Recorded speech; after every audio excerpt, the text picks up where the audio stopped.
Day 5, non sequitur. It does not follow. Tina and Chris leaned back exhausted, but also satisfied. They were sprawled on Tina's blue carpet in her room. They had just finished analyzing and discussing the list of 9 arguments collected the day before, and had tested them, discussed them, and finally mapped each and every one of them to the list of logical fallacies in Tina's book. So none of the arguments were without flaw. Post hoc ergo propter hoc. Latin, after this, therefore because of this, is an informal fallacy that states, assuming that since A happened before B, A must have caused B. Assuming that because one event precedes another, the first event caused the second. Firstly, I put out cookies for Santa, and the next morning they were gone. Therefore, Santa must have eaten the cookies, and if he ate the cookies, he is real. Secondly, I wore my new Santa hat, and then I found presents under the tree. Therefore, wearing the Santa hat caused Santa to bring gifts. Thirdly, Santa brings gifts to good children at Christmas. I get gifts at Christmas. Therefore, Santa is real. Circular reasoning. Begging the question, petition principii. It involves starting with the conclusion that one is trying to prove and then using that conclusion as evidence to support itself without providing any external evidence.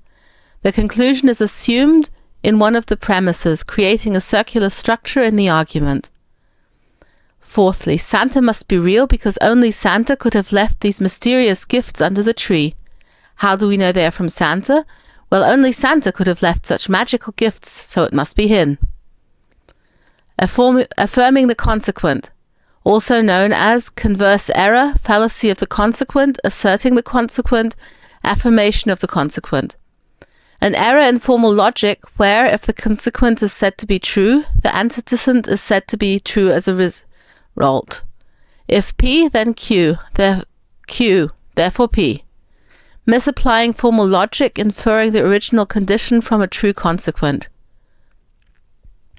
Fifthly, if Santa exists, there will be presents under the tree. There are presents under the tree, therefore it must be Santa who brought them. False cause, non causa pro causa. Assuming causation based on correlation without considering alternative explanations. Correlation implies causation. Assuming that just because 2 variables are correlated, one must cause the other. Sixth, I always wear my lucky holiday sweater on Christmas Eve, and every year Santa delivers gifts. Therefore, wearing my lucky sweater causes Santa to bring presents. 7. Every time I write a letter to Santa, I get presents exactly as requested. Therefore, writing a letter to Santa causes him to deliver the gifts. 8. I noticed that every year when our neighbor puts up a giant inflatable Santa on their lawn, we seem to receive more presents from Santa. Therefore, the presence of the inflatable Santa directly causes Santa to bring more gifts to our house. Fallacy of a single cause. Assume that an event has a single cause when it actually has multiple triggers or causes, attributing a complex event to a single cause without considering other contributing factors. 9th. Santa is real. Look at all the goodwill and joy during the Christmas season. That is what Santa's magic brings about, and it being there proves Santa's existence without a doubt. Phew, this is hard work, Tina exclaimed. It is really hard sometimes to determine which fallacy the argument falls under. Sometimes it seems it could belong to several. But maybe it doesn't really matter as long as you recognize at least one fallacy, Chris mused.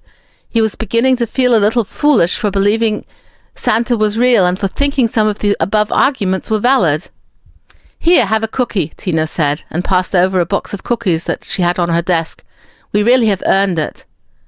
While eating cookies, they brainstormed about how they wanted to continue their search for the truth and spent a nice, relaxing time before Chris had to leave to get home in time for supper.